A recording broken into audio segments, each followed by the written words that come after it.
Hi everyone. आज हम लोग पढ़ने वाले हैं स्टैटिस्टिक्स का चैप्टर नंबर 3। ठीक है। 2-3 दिन मेरी वीडियोस नहीं आई क्योंकि मैं थोड़ा अपने स्कूल वर्क में थोड़ा बहुत सारा मेरा पेंडिंग वर्क था, तो उसे मैं कंप्लीट करने में लग गया था। ठीक है ना। पढ़ते हैं हम लोग collection of data. Third chapter है हमारा और ये काफ़ी बड़ा चैप्टर है। थ्योरी पॉइंट ऑफ व्यू से अगेन ये बहुत इंपॉर्टेंट है। ठीक है ना। मैं कुछ क्वेश्चंस भी बता दूंगा जो एग्जामिनेशन में अक्सर पूछे जाते हैं, या मैं इन तीनों चैप्टर का जो भी आपका थ्योरी कोशिश करूंगा मैं एक पूरी की पूरी वीडियो बना दूं।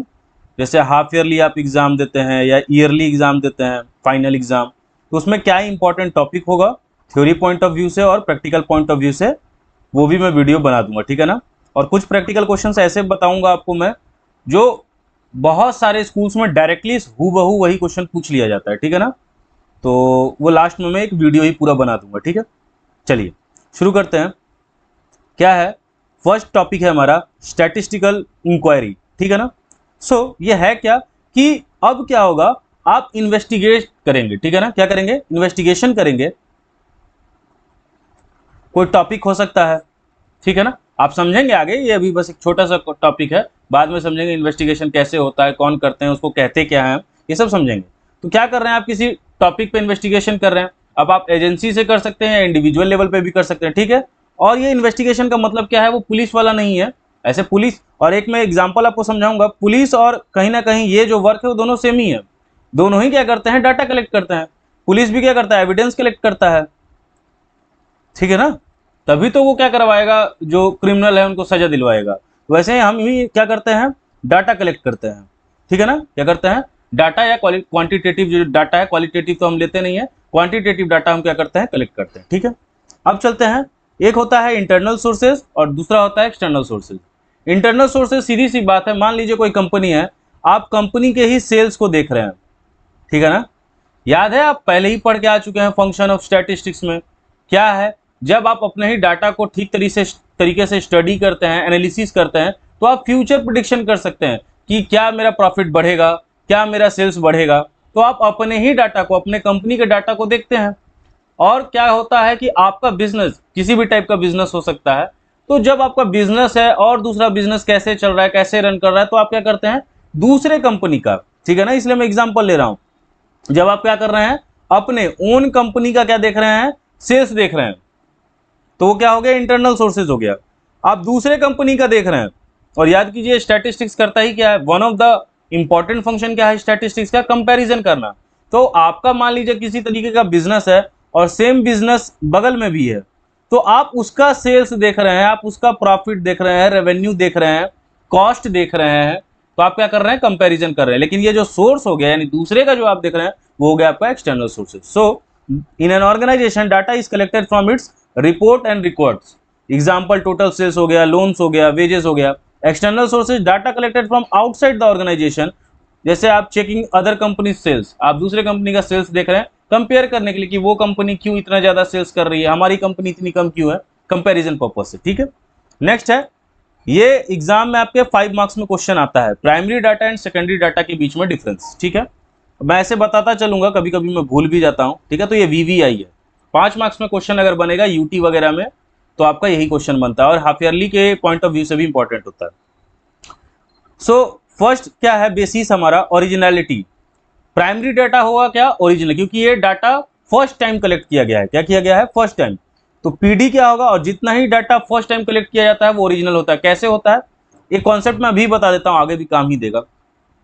एक बात हमेशा याद रखिएगा, मैं दोस्त, अगर ये एक पर्सन है और ये एक पर्सन है, ठीक है, अगर मैं सामने बैठा के इससे किसी भी तरीके का डाटा ले रहा हूं, ये डाटा सबसे ज्यादा रिलायबल होगा। रिलायबल ये वर्ड मैंने बताया था, भरोसेमंद, बार बार याद रखिएगा, बार बार यूज हो। तो डाटा क्या होगा, ज्यादा रिलायबल होगा, इसी को आप ओरिजिनल बोलेंगे। ठीक है। एक और, अब इसी का एक डिमेरिट भी होता है, ये तो मेरिट्स में हम याद रखेंगे कि जितना कोई पर्सन, अब ये पर्सन जितना दूर जाते जाएगा, अभी सामने में मेरे बैठ के ये डाटा दे रहा है, ओरिजिनल है। अब ये टेलीफोन पे भी डाटा दे सकता है ना। किसी, मैं कोई सर्वे करा रहा हूं, वहां से कुछ डाटा आ सकता है। मैं कोई क्वेश्चन बना के नेट पे अपलोड कर दिया हूं, सारे लोग, जैसे होता है ना गूगल फॉर्म, तो गूगल फॉर्म पे मैंने दे दिया है, सब लोग अपने आंसर्स दे रहे हैं। तो ये सारी चीज, जितना पर्सन आपसे दूर जाते जाएगा ना, उतना डाटा की रिलायबिलिटी क्या होती जाती है, कम। डाटा पे जो भरोसा किया जाता है वो धीरे धीरे कम होते जाता है। दूसरा कॉन्सेप्ट डिमेरिट्स में समझ लीजिए, ये आगे काम देगा। डिमेरिट्स में जितना इंसान पास रहेगा उतना बायसनेस बढ़ सकता है। बोलोगे सर बायसनेस, बायसनेस को हिंदी में बोलते हैं पक्षपाती। क्या बोलते हैं, पक्षपाती। यानी कि मैं इन्फ्लुएंस हो सकता हूं, तो मैं डाटा में गड़बड़ी, मान लीजिए सामने, अब देखिए मैं बेस्ट एग्जांपल ले रहा हूं, आप भी स्टूडेंट है और आप 10th पास हो गए हैं, तो मैं मैच्योर स्टूडेंट समझ रहा हूं आपको, तो मैं ऐसे ही एग्जांपल्स ले रहा हूं जिससे आपको याद रहे। मान लीजिए कोई सामने महिला है, अब मैं महिला से इन्फ्लुएंस हो सकता हूं, मान लीजिए मैं इंटेलिजेंस पे कोई डाटा कलेक्ट कर रहा हूं, नॉलेज पे कोई डाटा कलेक्ट कर रहा हूं।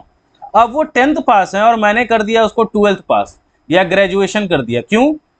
मैं वो जो मैडम है उनसे इन्फ्लुएंस हो गया। मान लीजिए कोई स्टूडेंट ही है, उसके फादर डीएसपी हैं, आईएएस हैं, जबकि मैंने ऐसा कोई क्वेश्चन नहीं पूछा, उसने खुद बता दिया सामने से, तो हो सकता है मैं इस चीज से इन्फ्लुएंस हो जाऊं और डाटा में कुछ और शो कर दूं। तो जितने ही आप पास होंगे, सामने में होंगे, डाटा में बायसनेस उतना ज्यादा बढ़ता है, ठीक है। जितना आप दूर होंगे बायसनेस थोड़ी सी कम होगी, क्योंकि कोई इंसान आपको जब जान नहीं रहा है ना, जैसे मैंने क्वेश्चन पूछ दिया कि डू यू स्मोक, क्या आप स्मोकिंग करते हैं, सामने में थोड़ा ये बात हाँ बोलने में हिचकिचाहट होगी। लेकिन यही अगर मैं ऑनलाइन सर्वे डाल दूं, तो आप जानते हैं कि मैं ये पर्सन को तो जानता नहीं हूं, ये मेरा कर क्या लेगा, तो आप डाल देते हैं कि हाँ मैं स्मोक करता हूं और 5 बार 5 टाइम्स ए डे करता हूं, ठीक है। तो ये होता है, ये कॉन्सेप्ट है, आगे काम आएगा, इसलिए पहले बता दिया। तो पीडी, क्योंकि ये फर्स्ट टाइम डाटा कलेक्ट करते हैं, तो इसीलिए क्या होता है, ओरिजिनल होता है। ये लिखा हुआ भी है, बिकॉज इन्वेस्टिगेटर कलेक्ट हिमसेल्फ, और इन्वेस्टिगेटर खुद जाके वो डाटा कलेक्ट कर रहा है। ये क्या होगा, नॉट ओरिजिनल, बिकॉज ये क्या करते हैं, देखो प्राइमरी सेकेंडरी का मतलब समझो। मान लीजिए मैंने किसी 10 स्टूडेंट से डाटा कलेक्ट किया है, ठीक है, और मैंने इसकी रिपोर्ट बना दी, रिपोर्ट बना के मैगजीन में डाला कि आजकल के स्टूडेंट फास्ट फूड खा रहे हैं तो उनके बॉडी पे क्या इंपैक्ट आ रहा है। मैंने ऐसा करके एक रिपोर्ट और एक मैगजीन तैयार की, ठीक है ना। अब ये मैगजीन का यूज करके, जैसे होता है ना कोचिंग इंस्टीट्यूट्स होते हैं जो मान लीजिए यूपीएससी और कहीं कहीं पढ़ा रहे हैं, तो ये यही मैगजीन्स का या न्यूज़पेपर का डाटा लेते हैं। तो अब वो डाटा यूज करके वो अपने स्टूडेंट्स को पढ़ा रहे हैं ना, तो वो क्या हो जाएगा, सेकेंडरी हो जाएगा। और कॉन्सेप्ट याद रखने के लिए मैं बता रहा हूं, प्राइमरी डाटा को फर्स्ट हैंड डाटा समझिएगा, सेकेंडरी डाटा को क्या समझिएगा, सेकेंड हैंड डाटा। यानी ये फर्स्ट टाइम यहाँ पे इस आदमी ने इस डाटा को कलेक्ट किया है, आप इसका सेकेंड टाइम यूज कर रहे हैं, तो जो सेकेंड टाइम हो जाता है वो सेकेंडरी डाटा हो जाता है, ठीक है ना, याद रखिएगा। टाइम फैक्टर, लॉन्गर टाइम लगेगा, ज्यादा समय लगेगा, क्यों, सामने से इन्वेस्टिगेटर खुद कलेक्ट कर रहा है, अब मैंने मैगजीन डाल दिया, मैगजीन से कॉपी पेस्ट करने में समय कम लगेगा, इसलिए लेस टाइम हो गया। कॉस्ट फैक्टर, सब स्टूडेंट, 10 स्टूडेंट के अगर मैं घर जाके डाटा कलेक्ट किया हूं या मिल के कलेक्ट किया हूं, पैसा मेरा ज्यादा खर्च हुआ, आपने तो बस 20 रुपए की मैगजीन खरीदी है और उससे डाटा ले लिया है, वो आपके लिए चीपर है। न्यूज़पेपर 5 रुपए का खरीद के उससे डाटा कलेक्ट कर लिया, वो आपके लिए चीपर है। रिलायबिलिटी, मैंने बताया था जितना आप सामने से मिलोगे डाटा उतना ही ज्यादा क्या होगा, ओरिजिनल होगा, रिलायबल होगा, ये सब कॉमन वर्ड है। तो मोर रिलायबल होगा ये डाटा, ठीक है, सुटेबल होगा, लेस रिलायबल, लेस सुटेबल, ठीक है। Precaution, no great need for precaution, precaution लेने की जरूरत क्यों नहीं है, ऐसे समझिए, क्योंकि ये डाटा मैंने सामने से कलेक्ट किया है, ठीक है ना, मैंने देखा है कि सामने वाला झूठ बोल रहा है, नहीं बोल रहा है, तो ये सब चीज आप जितना सामने में रहते हैं ना, तो आप ये सारी चीजें पकड़ सकते हैं, तो इसीलिए ज्यादा प्रिकॉशन लेने की जरूरत नहीं है। आपने जो फर्स्ट हैंड डाटा लिया है उसमें प्रिकॉशंस की जरूरत नहीं होती है। लेकिन आप क्या कर रहे हैं, उसी डाटा के बेसिस पर अपने स्टूडेंट को कोई एजम्पशन बना के पढ़ा दे रहे हैं कि देख, जैसे मैंने बताया था ना, स्टैट्स का डाटा का गलत यूज भी होता है। आप कोई अपने स्टूडेंट्स को पढ़ा रहा है कि देखो आजकल के बच्चे फास्ट फूड खा रहे हैं तो मोटे हो जा रहे हैं, लेकिन मैंने डाटा इस चीज के लिए कलेक्ट नहीं किया था, मेरा पर्पस कुछ और था। एक प्री डिटरमाइंड पर्पस होता है हर इन्वेस्टिगेटर का डाटा कलेक्ट करने के टाइम पे। तो लेकिन कोचिंग इंस्टीट्यूट या कोई भी उस डाटा का गलत तरीके से एजम्पशन बना के पढ़ा सकते हैं, ठीक है ना। तो वो हो क्या रहा है, तो इसीलिए आप जो डाटा लेते हैं न्यूज़पेपर से, मैगजीन से, उसको ध्यान से समझ के जिस सेंस में लिखी गई है उस सेंस में ही लोगों को बताना चाहिए, ठीक है। तो used with the great care and caution, ठीक है। नेक्स्ट है ऑर्गेनाइजेशनल फैक्टर।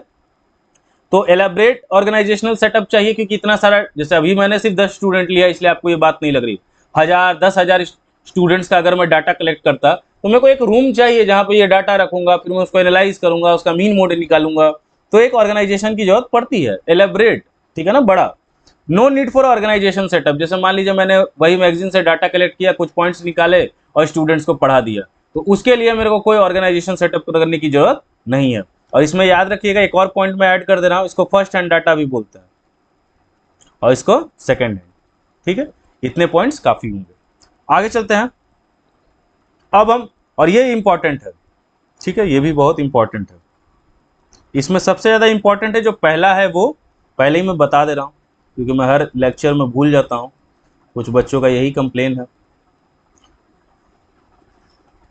और ये सेकंड क्वेश्चन है फील्ड बाय एनुमरेटर, दो मैंने, देखिए पढ़िए सब आप, ठीक है ना, नॉलेज के लिए पढ़ रहे हैं, पहले नॉलेज इकट्ठा कीजिए, उसके बाद एग्जामिनेशन पॉइंट ऑफ व्यू से जो पढ़ना है वो पढ़िएगा। तो ये दो मैंने बता दिया 6 में, ठीक है, याद रखिएगा, एग्जामिनर्स ज्यादा यही पूछता है।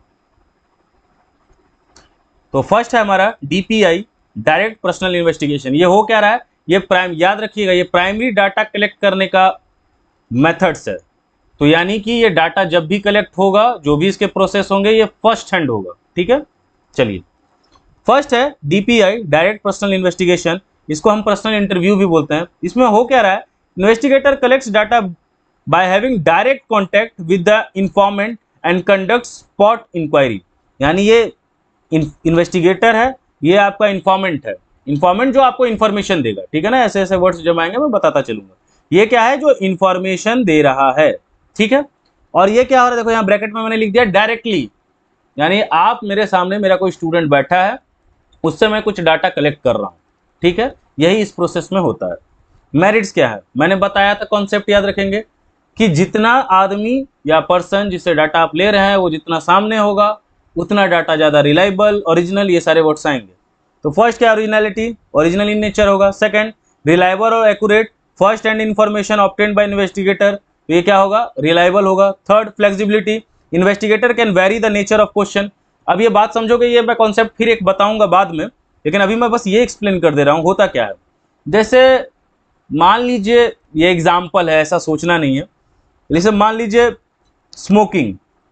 अब अगर मैं डायरेक्ट पूछूंगा ना कि क्या आप स्मोक करते हैं, हो सकता है सामने वाला झूठ बोल दे, नहीं मैं स्मोकिंग नहीं करता। लेकिन हो सकता है कि मैं बोलूं कि देखिए मेरा तो दिन का 3-4 सिगरेट हो जाता है, तो आप बताइए क्या आप भी सिगरेट पीते हैं, क्या आप भी लेंगे। देखो ये क्वेश्चन ही मेरे को पूछना था ना, कि मैंने इस चीज को टर्न आउट, एक होता है ना माहौल बना के क्वेश्चन का आंसर निकालने की कोशिश की है। अगर जैसे मैं पहला नंबर क्वेश्चन आपका नाम, आपका एज, ये सब पूछता और सीधा चौथा क्वेश्चन पूछ देता डू यू स्मोक, तो ना ही बोल देगा।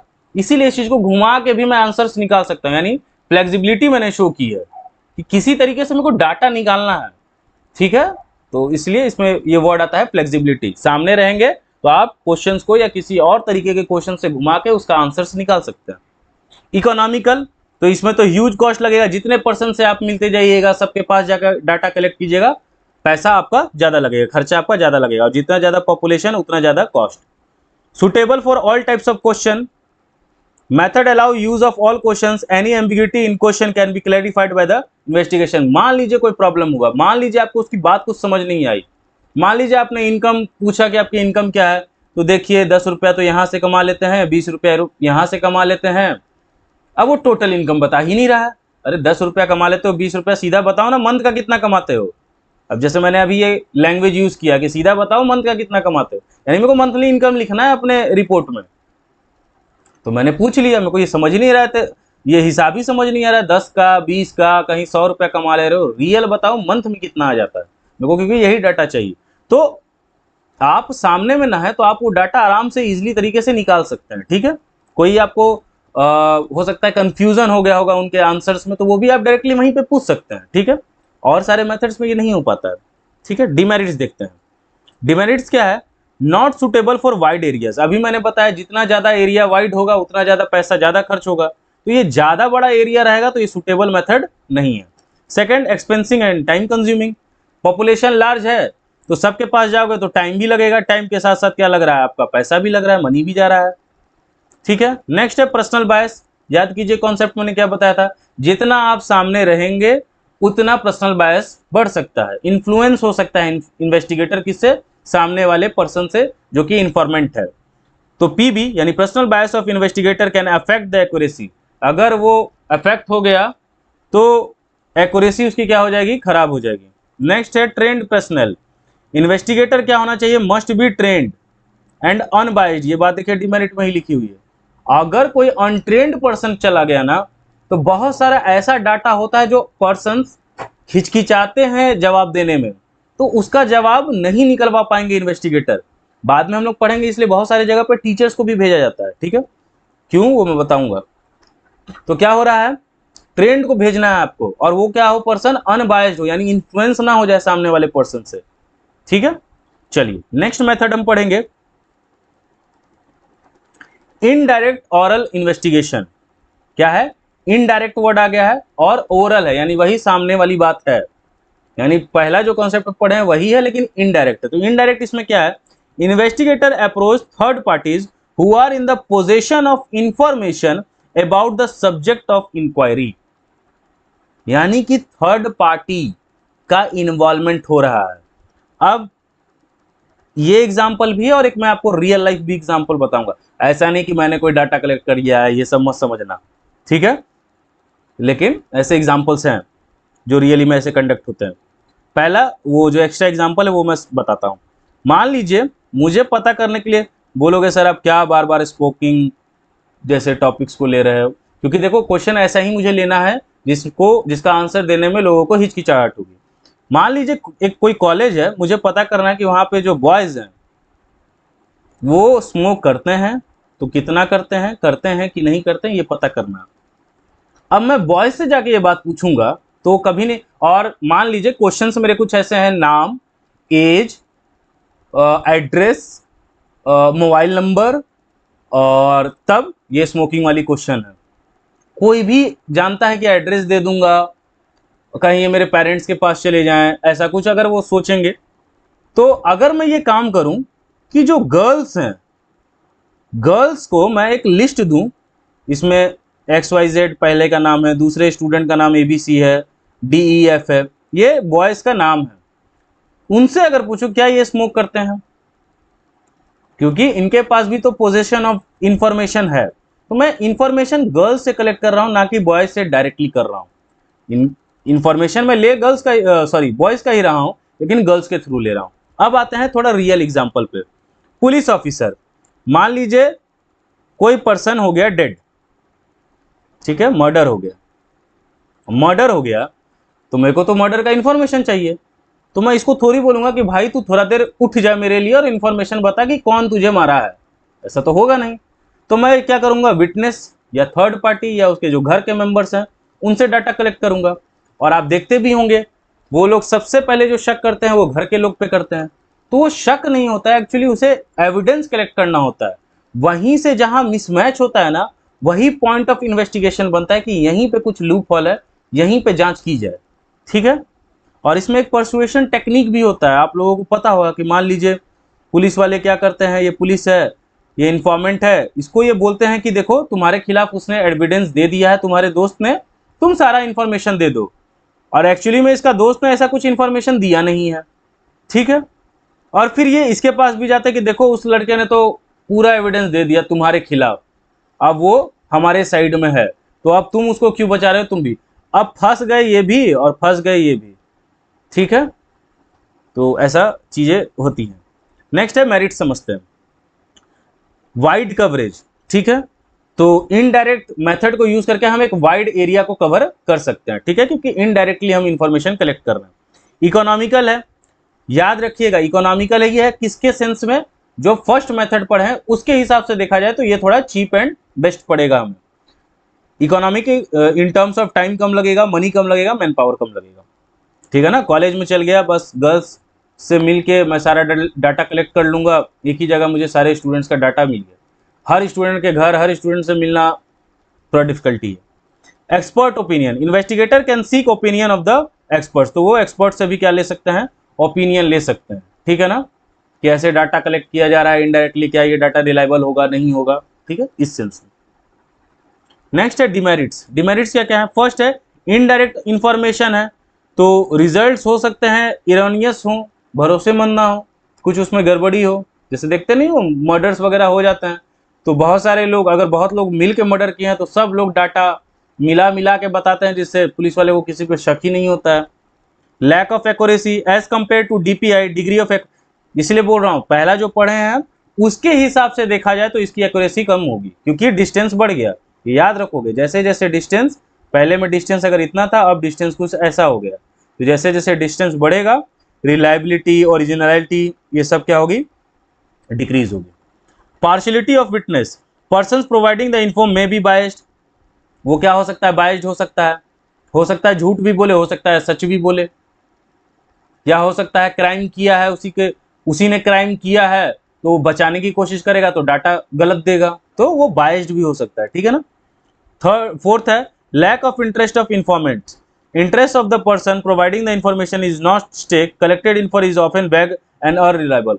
तो जो जैसे मान लो मैंने गर्ल्स से लिया, अब गर्ल्स का हो सकता है किसी लड़के से दुश्मनी हो तो वो बोल देगी कि एक बार में ये 10 सिगरेट पीता है, या मोस्टली गर्ल्स को कॉलेज के बॉयज से प्रॉब्लम है तो वो सबके बारे में यही बोल देंगी कि सब सिगरेट पीते हैं और बहुत ज़्यादा पीते हैं और उसके साथ और भी बहुत सारी चीज़ें करते हैं।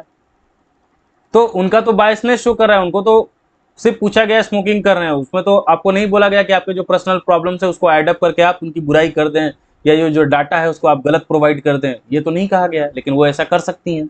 तो इसीलिए डाटा वैग हो सकता है या अनरिलायबल भी हो सकता है, ठीक है।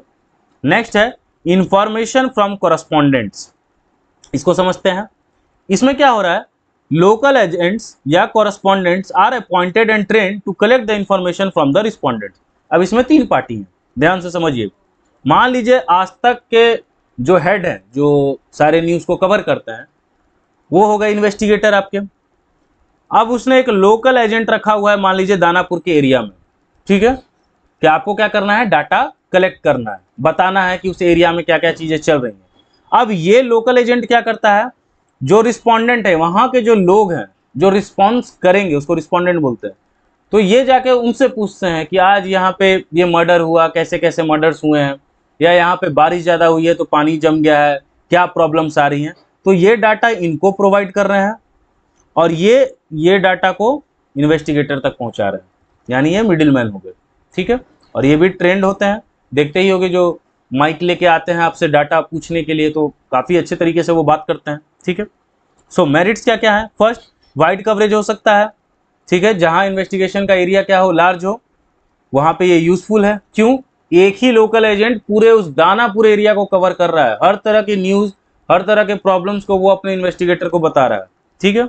इकोनॉमिकली देखा जाए तो बहुत इकोनॉमिकल है, पैसा और रिसोर्सेज बहुत कम यूज होते हैं, बहुत कम खर्च होते हैं। सूटेबल फॉर स्पेशल पर्पस, जैसे कोई स्पेशल पर्पस हो इन्वेस्टिगेशन का तो उसके लिए बहुत ही सूटेबल है। मान लीजिए मुझे किसी एरिया के बारे में जानकारी लेनी है कि ये एरिया में जो लोग पैसे कमा रहे हैं, पैसे अर्न कर रहे हैं, वो ज़्यादा अर्न कर रहे हैं कि कम अर्न कर रहे हैं, ऐसे में किसी 2-4 लोकल एजेंट्स को हायर कर लूँगा, वो तुरंत वो डाटा निकाल लेंगे। अच्छा, एक और बात बताता हूँ, लोकल एजेंट ही क्यों हायर किए जाते हैं, खासतौर पर क्योंकि लैंग्वेज, कल्चर अगर वो समझेंगे ना तो वो तुरंत रिलेट कर लेते हैं। जैसे होता है ना, आप अपने आदमी को ज़्यादा, जो आप ही की लैंग्वेज को बोल रहा है, तो थोड़ा अपनापन फील होता है, तो आप डाटा सही देते हैं।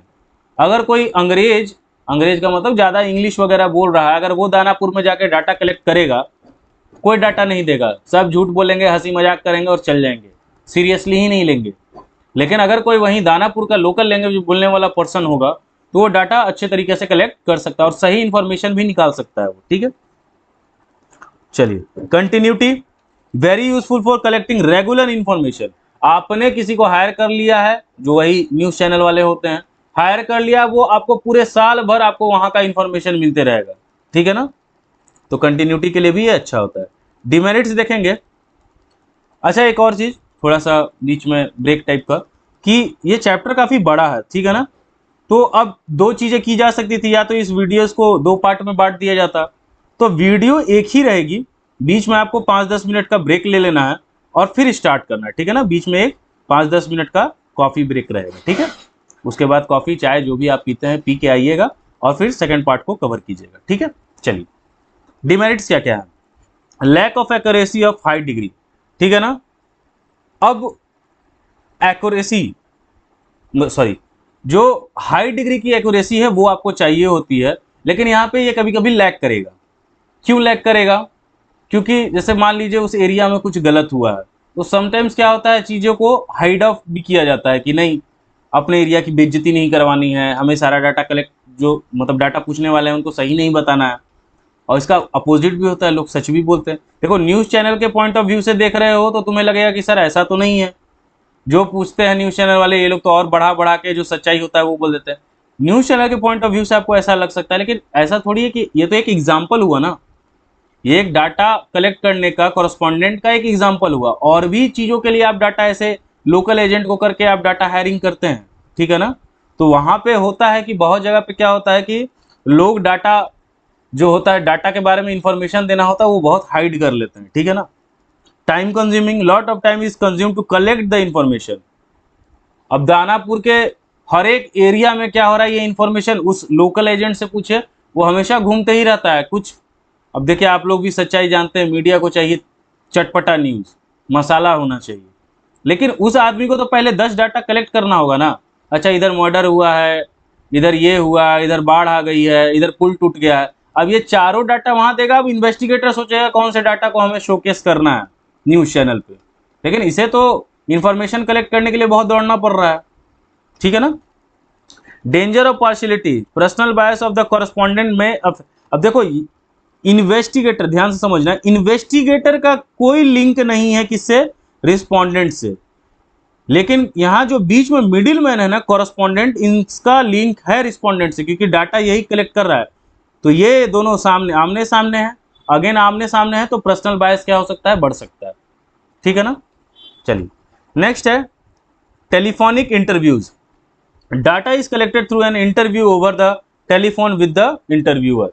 अब एक साइड पे इंटरव्यूअर है फोन लेके, सामने में कोई पर्सन है, उनसे उनकी बातचीत हो रही है और वो कुछ क्वेश्चंस पूछ रहे हैं और अपना आंसर्स ले रहे हैं, रिस्पॉन्स ले रहे हैं, डाटा कलेक्ट कर रहे हैं, ठीक है। तो इसके मेरिट्स क्या है, पहला वाइड कवरेज,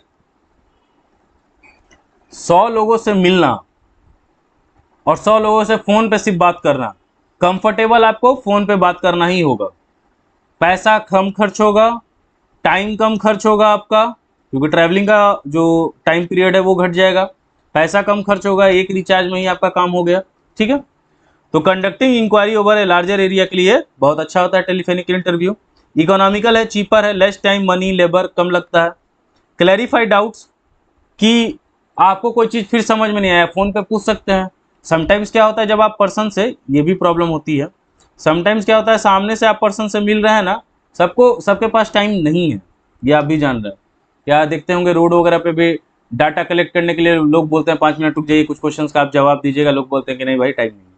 तो जितना सामने में रहते हैं ना और जितना टाइम पीरियड बढ़ते जाता है, सामने वाला पर्सन इरिटेट होने लगता है कि यार ये कौन पर्सन आ गया है, खाली क्वेश्चन पे क्वेश्चन पूछ रहा है, मैं जवाब दे रहा हूँ, मैंने कोई होता है ना वो लैंग्वेज यूज करते, मैंने कोई ठेका थोड़ी ले रखा है जवाब देने का, इस सेंस में, ठीक है। तो लेकिन फोन पे इजी होता है, इसीलिए आपको कोई प्रॉब्लम हो रही है, आप अपने क्वेश्चंस का क्लैरिफिकेशन ले सकते हैं, या जो मिसअंडरस्टैंडिंग क्रिएट हो रही है या कंफ्यूजन क्रिएट हो रहा है, आप उसका आंसर्स मांग सकते हैं। नेक्स्ट है डिमेरिट्स, लिमिटेड यूज है, not possible for the people who do not have own telephones. अब ये पुरानी किताब है, बहुत पुराने में लिखी गई है, तो अभी तक ये चल रहा है, लेकिन आप भी जान रहे हैं रियल टाइम में ऐसा नहीं है कि किसी के पास अब टेलीफोन्स नहीं है, आज घर घर में फ़ोन है, ठीक है ना। तो थोड़ा पुराना है, इसीलिए ये पॉइंट्स डिमेरिट्स में आ रहे हैं। तो नेक्स्ट है हमारा visual feedback is not possible. So अब TI also obstruct visual reactions of the respondent. अब मान लीजिए मैंने आपको बताया था पहले ही कि सामने पर्सन्स रहते हैं, तो होता क्या है उसके रिएक्शंस को हम देख के समझ सकते हैं कि पर्सन झूठ बोल रहा है। एक एग्जांपल लेते हैं, मान लीजिए कि मैं किसी के घर पे डाटा कलेक्ट करने गया हूं, अब वो बोल रहा है, कोई पर्सन है मान लीजिए, तो उसके मैंने उससे पूछा कि आपकी एनुअल इनकम क्या है, उसने बोल दिया कि 10,000 है, ठीक है ना। उसने क्या बोल दिया कि मेरा मंथली इनकम 10,000 है। तो मुझे लगा कि ये पर्सन झूठ बोल रहा है, देखने से मुझे लगा कि ये पर्सन झूठ बोल रहा है। तो मैंने क्या किया, मैंने बोला कि भैया मुझे काफ़ी प्यास लगा है, बहुत देर से मैं डाटा कलेक्ट कर रहा हूँ, तो एक काम कीजिए आप, 1 गिलास पानी मिलेगा क्या। अब वो जब जाने लगा तो मैं बोला अगर पॉसिबल है, मुझे ठंडा पानी पीने की आदत है, अगर फ्रिज हो तो ठंडा पानी लेके आइएगा। अब वो पर्सन ठंडा पानी लेके आ गया, तो अब मेरे दिमाग में रहेगा यार फ्रीज है इस आदमी के पास, ठीक है। या फिर मैं थोड़ा बोलूँगा कि मैं बैठे बैठे थोड़ा थक गया हूँ, थोड़ा मैं क्या टहल सकता हूँ, मैं थोड़ा उसके घर में टहल लूँगा, देख लूँगा भाई फ्रिज है, एसी है, इन्वर्टर है। ये कैसे 10,000 रुपये कमा रहा है, बोल रहा है कि 10,000 रुपये सिर्फ मंथ कमा रहे हैं। तो क्या हुआ, मैंने आंसर्स निकालने की कोशिश की, या फिर मैं रिएक्शंस को देख के समझ रहा हूं कि नहीं ये पर्सन झूठ बोल रहा है, तो मैं किसी और तरीके से अभी ये डाटा को निकालूंगा। लेकिन मोबाइल फोन में ये हो नहीं सकता है। वो पर्सन झूठ बोल रहा है तो उसका जो चेहरे का रिएक्शन है वो मुझे पता नहीं चल रहा है, या बॉडी लैंग्वेज उससे पता नहीं लग रहा है ये पर्सन झूठ बोल रहा है। फिर से अगर मैं बोल रहा हूँ कि टीचर्स को क्यों भेजा जाता है, आप लोग बताइएगा। टीचर झूठ पकड़ने में बहुत एक्सपर्ट होते हैं, ठीक है, तो ये याद रखिएगा। नेक्स्ट है हमारा mailed questionnaire method. Mailed questionnaire method क्या है? Investigator makes a questionnaire pertaining to the field investigator and send it to the respondent along with the covering letter to collect information for them। अब यानी अब ये इस चीज को हम डिटेल में पढ़ेंगे, लेकिन अभी आप जान लीजिए कुछ क्वेश्चन जैसा लग रहा है। तो यानी इसमें एक पेपर होगा, पेपर में बहुत सारे क्वेश्चंस होंगे, ठीक है, और क्वेश्चन भेज दिया जाएगा रिस्पोंडेंट को, ठीक है, एक लेटर में लिफाफे में डाल के भेज दिया जाएगा, ठीक है, और उससे क्या किया जाएगा, डाटा कलेक्ट किया जाएगा, ठीक है। सो इन्वेस्टिगेटर है, क्वेश्चनर बना के भेज दिया गया है रिस्पोंडेंट के पास। अब ये इसका जवाब लिख के फिर ऐसे ही लिफाफा में पैक करके वापस इन्वेस्टिगेटर को भेज देगा, ठीक है। चलते हैं, फर्स्ट क्या है, wide coverage, only method to reach remote areas, ठीक है ना, जहां जो होता है ना गांव के बहुत दूर दूर के इलाके के लोग हैं, वहां के एरियाज के लिए बहुत अच्छा रहता है, क्योंकि आप उसको लिख के भेज रहे हैं लोगों के पास, ठीक है ना, और वहां से फिर आपको पत्र के ही थ्रू। लेकिन ये पहले के टाइम पे होता था, अब सारी चीज़ें ऑनलाइन हो रही है, लेकिन बुक पुराने ही मॉडल पे बनी हुई है। कोई बुक को तो रिवाइज एनसीईआरटी हुई नहीं है बहुत सालों से। देखिए खास बात क्या है ना, बुक्स बार बार चेंज होते रहना चाहिए। मैं 2014 की अगर बात करूं, उसके पहले की मेरे को याद भी नहीं है। 2014 में मैंने 12th दिया था, यानी 11th दिया होगा 2013 में। 2013 में मैंने दिया, आज मैं टीचर बन गया हूँ और मैं इस बुक को ही पढ़ा रहा हूँ, यानी कुछ नहीं बदला। तो वक्त के साथ एटलीस्ट सिलेबस में बहुत चेंज होना चाहिए टाइम के साथ, ठीक है। सिलेबस चेंज नहीं हो रहा है तो मुझे भी कहीं ना, देखिए और टीचर्स के बारे में मैं नहीं बोल सकता, लेकिन मुझे एज एन टीचर तो अच्छा नहीं लगता है। इसीलिए भी कि बहुत सारी डिटेल्स जो बोल सकते हैं पुराने हो गए, जिनका कोई यूज़ नहीं है, उसको पढ़ाने का कोई फ़ायदा नहीं, पहली चीज़। और दूसरी चीज़, चैलेंजिंग नहीं लगता है। एक ही चीज़ आप बार बार पढ़ा रहे हैं 10 बार 50 बार 100 बार, आपको चीज़ें याद हो जाती हैं, है ना, और चीज़ें याद हो जाती है तो फिर थोड़ा बोरिंग सा लगता है। और सिलेबस चेंज होगा, कुछ नया चीज़ ऐड अप होगा, हम भी पढ़ेंगे, हम भी कुछ सीखेंगे, ठीक है ना। क्योंकि कुछ प्रोफेशन ऐसे हैं, प्रोफेशन की बात कर रहा हूँ, ये आप बीएसटी में पढ़ रहे होंगे प्रोफेशन किसे कहते हैं। जब तक ये चीज़ें आपके पास नहीं होगी, उस प्रोफेशन को आप प्रोफेसी नहीं कर सकते। जैसे लॉयर्स, डॉक्टर्स, आप सर्जरी नहीं कर सकते जब तक आपके पास एमबीबीएस की डिग्री नहीं है। टीचर, जब तक उनके पास बीएड की डिग्री नहीं है। देखिए कोचिंग्स में तो कोई भी पढ़ा लेगा, लेकिन स्कूल्स में आप नहीं पढ़ा सकते जब तक आपके पास बीएड की डिग्री नहीं है। तो प्रोफेशन, ये दो चार जो प्रोफेशन है ना, डॉक्टर हो गया, लॉयर हो गया, जज हो गया, टीचर हो गया, इन सब का काम है कि जिंदगी भर इन्हें पढ़ना है। अगर ये नहीं एक्स्ट्रा कुछ पढ़ेंगे तो फिर डिटोरिएशन शुरू हो जाता है लाइफ में, ठीक है। और ऐसे भी एज ए पर्सनल इंडिविजुअल के भी लाइफ में देखा जाए तो सबको कुछ ना कुछ आगे सीखते ही रहना चाहिए, स्किल्स को एडअप करते रहना चाहिए, ठीक है। तो ठीक है, इकोनॉमी लेस टाइम लगेगा, क्योंकि आप पेपर बनाए, पेपर को लिफाफे में फिल किए, सेंड कर दिए, तो उसमें आपका कोई खर्चा। अच्छा, इसमें लिखा नाम क्या है, मेल्ड क्वेश्चनर। तो अब देखिए इसका जो ऑनलाइन वर्जन है वो स्टार्ट हुआ था। ऑनलाइन वर्जन क्या है, मेल किया जा रहा है। अब यानी ऐसा ही सेट ऑफ क्वेश्चन होगा, लेकिन आपके ईमेल आईडी पे भेज दिया जा रहा है, ठीक है ना।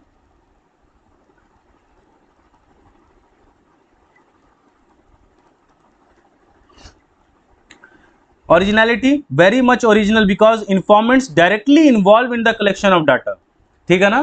तो इन्फॉर्मेंट्स खुद से उस चीज को भर रहा है, सामने में इन्वेस्टिगेटर है ही नहीं, वो तो बस एक लिफाफे में आया, उसमें आंसर्स भर के भेज देना है।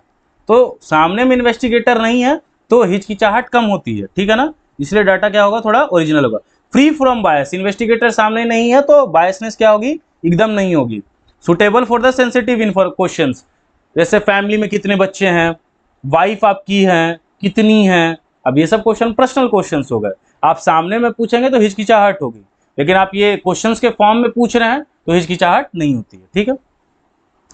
Limited scope, application only where respondents are educated. अब दोनों ही सेंस में देखिएगा, मान लीजिए सिर्फ मैं किसी के घर में भिजवा रहा हूं तो वो एजुकेटेड होगा तब तो पेपर निकालेगा, क्वेश्चन समझेगा, उसका जवाब सही तरीके से देगा, नहीं तो वो देगा नहीं, फाड़ के फेंक भी देगा।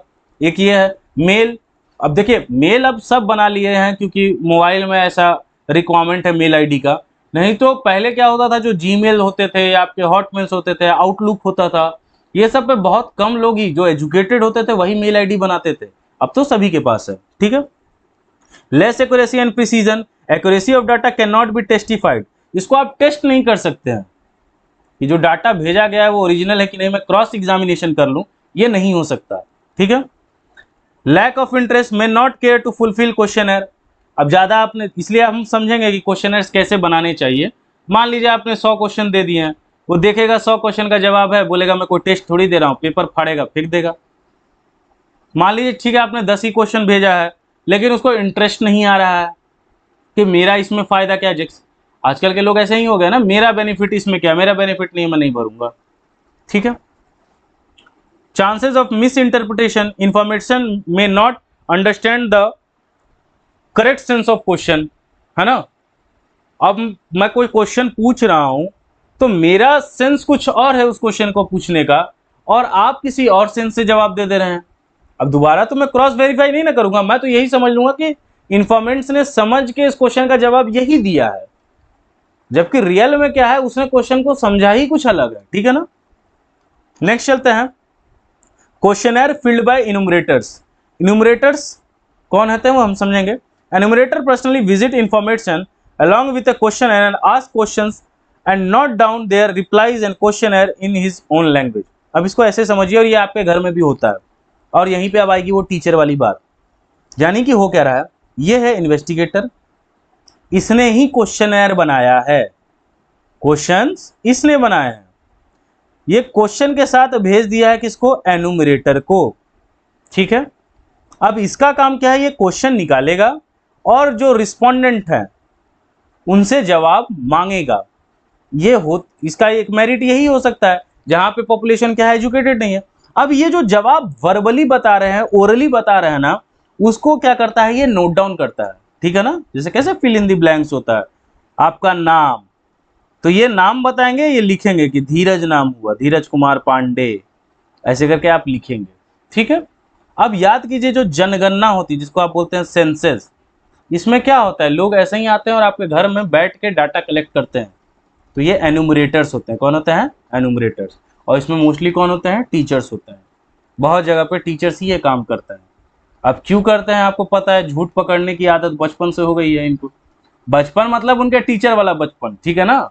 बचपन में कोई बच्चे से टीचर थोड़ी हो जाता है, लेकिन वो बहुत एज तक यही काम कर रहे होते हैं, बच्चों का झूठ पकड़ रहे होते हैं, तो इनको आदत हो जाती है, इनको रिएक्शन समझ में आते हैं, ठीक है। तो इसीलिए टीचर्स को भेजा जाता है। और थोड़ा बोलने में एक्सपर्ट होते हैं ये, कम्युनिकेशन स्किल्स इनके अच्छे होते हैं, चीज़ों को मोल्ड कैसे करना है, इनडायरेक्टली कैसे डाटा निकलवाना है, ठीक है, ये सारी चीज़ें इनमें आ जाती है, ये हुनर आ जाता है, इसलिए इन लोगों को भेजा जाता है, ठीक है। वाइड कवरेज कवर कर सकते हैं, useful for collecting information from large number, ठीक है। बहुत सारे इन्यूमरेटर्स, जैसे मैंने बोला टीचर्स बहुत सारे किसी स्कूल के आपने उठा लिए, उस एरिया का आपने डाटा कलेक्ट करवा लिया। Accurate and reliable information, accurate क्यों होगा, क्योंकि एन्यूमरेटर आपसे डाटा डायरेक्टली सामने में बैठ के, यानी इन दोनों के बीच में, एन्यूमरेटर और रिस्पोंडेंट के बीच में वही डीपीआई ही चल रहा है, डायरेक्ट पर्सनल इंटरव्यू ही चल रहा है, ये इसको जवाब दे रहे हैं, ये लिख रहे हैं। Better response, presence of enumerator में include the informants in giving information, तो एन्यूमरेटर है, सामने में है, सामने में लिख रहे हैं, तो क्या होगा, रिस्पॉन्स बढ़िया आएगा, ठीक है। और एरिया के हिसाब से ही वैसे भेजे जाते हैं, तो उन्हीं का लैंग्वेज होता है, कल्चर होता है, तो वो रिलेट भी कर पाते हैं, अपना समझ के डाटा और अच्छे से बताते हैं। Useful in case of illiterate respondents, मैंने ये बात बोली थी कि जो पढ़ने लिखने में अच्छा नहीं है, बस सिर्फ मुंह से बोल सकता है, बता सकता है, उस केस में ये मेथड बहुत यूजफुल है। डिमेरिट्स, कॉस्टली मेथड, कॉस्टली क्यों है, फिर वही है, एन्यूमरेटर तो सबके घर जा रहा है ना, डाटा कलेक्ट कर रहा है ना, और एन्यूमरेटर को तो आपको सिखा, देखिए ठीक है, टीचर को मैंने बताया कुछ क्वालिटीज, इनबॉर्न क्वालिटीज उनमें आ जाती हैं, लेकिन हमको ट्रेनिंग वगैरह वो देते हैं कि कैसे आपको ये काम करना है, ठीक है। कन्वीनियंस क्या मिलेगा, कैसे आप जाएंगे, ट्रेवलिंग क्या रहेगा, ये सब सिखाना पड़ता है। जैसे इलेक्शन के भी टाइम पैसा होता है, टाइम कंज्यूमिंग, घर घर जाना है तो भाई टाइम ज़्यादा ही लगेगा, more time consuming as compare to other methods. Inability of enumerator, investigator are negligent or not properly trained, then results are likely to be misleading। यानी इनुमरेटर, यहाँ मेरे को लगता है इन्वेस्टिगेटर गलत हो गया है, इनुमरेटर होगा। तो इनुमरेटर अगर नेग्लिजेंट है, वो है कि ठीक है सरकार का काम है, हमें क्या, जो बोल रहा है चुपचाप लिख लो, ठीक है झूठ भी बोल रहा है तो हमें क्या, उसने ये बोला है ना, हम ये लिख देते हैं। तो अगर कोई नेग्लिजेंट होगा, प्रॉपर्ली ट्रेंड नहीं हुआ होगा, तो क्या हो सकता है, डाटा जो आएगा वो थोड़ा मिसलीडिंग हो सकता है। ठीक है, अब देखिए एग्जामिनेशन पॉइंट ऑफ व्यू से बिल्कुल इंपॉर्टेंट नहीं है, ठीक है, एकदम इंपॉर्टेंट नहीं है, लेकिन कैसे कंस्ट्रक्शन होता है क्वेश्चनर का, क्योंकि इन फ्यूचर आप कॉलेज वगैरह जाएंगे, आपको डाटा कलेक्ट करने बोला जाएगा बहुत सारी चीज़ों में, तो ये आपके लिए यूजफुल है, इसलिए आप एक बार देख लीजिए। कंस्ट्रक्शन ऑफ क्वेश्चनर और शेड्यूल कैसे बनाते हैं। पहला, covering letter, polite covering letter along with questionnaire ensures respondent about their secrecy। अब जैसे मान लीजिए किसी के घर में लेटर आया, ऐसा लेटर है, इसके अंदर ही क्वेश्चंस है, अगर आप डायरेक्ट लेटर भेज देना, इसमें क्वेश्चंस लिखा हुआ है, तो घर वाले देखेंगे अरे यार तो सीक्रेसी वाला क्वेश्चन है, फाड़ के फेंक देंगे। पोलाइट बोला गया है, पोलाइट इसलिए बोला गया है, इसके कलर्स वगैरह सब बहुत अच्छे से डिजाइन करना होता है, प्लीजिंग होना चाहिए, है ना, कि देखे लेटर को, जैसे ही देखे लगे यार लेटर अच्छा है, खोलते हैं। क्वेश्चंस भी जो स्टार्टिंग के होने चाहिए वो इजी होने चाहिए, देखते ही गुस्सा आ गया तुरंत फाड़ेगा, तुरंत फेंक दिया जाएगा, ठीक है, ऐसा नहीं होना चाहिए। डिसीजन रिगार्डिंग क्वेश्चन, ठीक है, जैसे मान लीजिए डिसीजन लेना है, ठीक है ना, किसी चीज पे डिसीजन लेना है, तो उससे रिलेटेड जब आप क्वेश्चन पूछ रहे हैं तो कैसे होने चाहिए, सिंपल अल्टरनेटिव क्वेश्चन होना चाहिए, जैसे do you have a car, सिर्फ यस नो में जवाब देना है, आदमी को टिक लगाने में आसानी लगता है, वो इरिटेट नहीं होगा। देखिए क्वेश्चन एर का मतलब मैं बेसिक मीनिंग बता दे रहा हूँ ना, कहीं से भी किसी भी एंगल में उसको ज्यादा कैलकुलेशन ना करना पड़े, दिमाग ज्यादा ना चलाना पड़े, लिखना ज्यादा ना पड़े, ठीक है, जितना उसके लिए इजी आप कर सकते हैं और इजी तरीके से डाटा निकाल सकते हैं, आपको वही ट्राई करना है। ठीक है, चलिए मल्टीपल चॉइस क्वेश्चन ABCD है, टिक मार देना, इजी है। Specific information question, start from general question to proceed to more specific one, मैंने बोला ना, यानी स्टार्टिंग में आप धीरे धीरे हैं, फिर धीरे धीरे आप पर्सनल जा रहे हैं, धीरे धीरे फिर आप कोई सेंसिटिव इंफॉर्मेशन अगर कलेक्ट करना चाहे तो धीरे धीरे आपको पढ़ना है। स्टार्टिंग में ही आप पूछ दीजिएगा सेंसिटिव क्वेश्चन, अगर मूड ऑफ रहा उस पर्सन का, तुरंत फाड़ेगा, फेंक देगा। ठीक है, नेक्स्ट है ओपन क्वेश्चंस, एक सेकेंड, और इसको याद आप वैसे भी रख सकते हैं कि आपके पास कोई क्वेश्चन आएगा तो कैसा होना चाहिए, ठीक है, या बना के भी एक बार ट्राई कीजिएगा, अपने दोस्त से डाटा कलेक्ट कीजिए। Open questions, questions has to be answered by the respondent in his own works, ठीक है ना, जैसे मान लीजिए जब आप ओपन क्वेश्चंस पूछ रहे हैं कि आप क्या काम कर रहे हैं, अपने वर्ड्स में उसको लिखिए, ठीक है ना, ये थोड़ा ओपन क्वेश्चन हो गया, तो थोड़ा ठीक तरीके से इस चीज को डालना है, ठीक है ना। बहुत लोग जैसे अपने वर्क से सेटिस्फाइड नहीं होते, ठीक है ना, अब बहुत लोग सेटिस्फाइड होते हैं, तो इसलिए उसका जो ब्लैंक्स है वो ज़्यादा बड़ा नहीं रखना चाहिए, छोटा 2-3 लाइन का, कि उसी में वो जो भी है सेटिस्फाइड है या अनसेटिस्फाइड है वो एक ही 2 लाइन लिखेंगे, वो ठीक रहेगा। ज़्यादा लंबा कर दोगे इरिटेट हो सकते हैं। Number of question should be as small as possible, 20, 50, 100, 200 question नहीं, जितना 10-15 काफ़ी है। ये मैं अपने ओपिनियन से बोल रहा हूँ, जैसा डाटा आपको कलेक्ट करना है, हो सकता है उसमें 20 भी हो, 25 भी कर सकते हैं आप, ठीक है ना, लेकिन कोशिश आपको ये करनी है कि जितना कम क्वेश्चन हो उतना अच्छा है, ज्यादा क्वेश्चन से इरिटेशन आ सकता है। Simple and short question, clear होना चाहिए, ब्रीफ होना चाहिए, अनएम्बिगुअस होना चाहिए, यानी कि आपको एकदम क्वेश्चन सिंपल रखना है और शॉर्ट रखना है, ठीक है ना, और आंसर्स भी जो जगह आप दे रहे हैं वो एकदम शॉर्ट होना चाहिए। अब इतना शॉर्ट नहीं कि वो लिख नहीं पाए, इतना कि आपको लगे कि इतना में हर कोई आंसर दे सकता है, ठीक है। जैसे कैसे do you have a car, अगर इसको मैं जगह भी दे दूं तो यस नो लिखना, या कौन सा कार है, अगर मैं एक लाइन दे दे रहा हूं तो वो यस लिख के लिख देगा आई हैव दिस कार, ठीक है। Avoid question regarding calculations like yearly income, वो बैठ के कैलकुलेट नहीं करना चाहेगा, इरिटेट होगा। 15,300 सैलरी है, अब इसको कैलकुलेट करना है 12 महीना का, मल्टीप्लाई वगैरह करना पड़ेगा, इतना वो करेगा नहीं। Avoid question using double negatives, wouldn't you, don't you, अब जिनकी इंग्लिश अच्छी नहीं है वो कंफ्यूज होंगे, इरिटेशन होगा उनको। No personal questions, questions affecting the pride and sentiments of the respondents, उसके प्राइड पे कोई क्वेश्चन आप एराइज कर दे रहे हैं, या उसके सेंटिमेंट्स हर्ट हो सकते हैं, कि रिलीजन है, रिलीजन के बाद कास्ट है। अब आप ये क्वेश्चन अगर पूछ देंगे कि कास्ट में क्या है, आप जनरल हैं, ठीक है ना, ओबीसी हैं, एससी हैं, एसटी हैं। चलिए ये भी ले लिए डाटा, क्योंकि बहुत जगह आप फॉर्म्स में ये सब फिलअप करते हैं, उसमें भी पूछ रहे कि जात का नाम बताओ। अब ये ज़्यादा पर्सनल हो गया क्वेश्चन, ठीक है, सेंटिमेंट हर्ट्स हो सकते हैं। ये कैसा सर्वे है जो जाति के बारे में पूछ रहा है, ठीक है। ऐसे कोई प्रॉब्लम होना नहीं चाहिए, पूछ रहा है कुछ काम ही होगा। हो सकता है आपके कास्ट के बारे में डिटेलिंग चाहिए कि कितने लोग हैं इसमें, कितना इनकम कमा रहे हैं, क्या इनका अपलिफ्टमेंट हुआ है कि नहीं। तो फिर वही मैं बोल रहा हूँ, पढ़े लिखे होंगे तो अलग सेंस से इस डाटा को लेंगे, फिर वही है नैरो माइंडेड होंगे तो गलत सेंस में ले लेंगे इस क्वेश्चन को।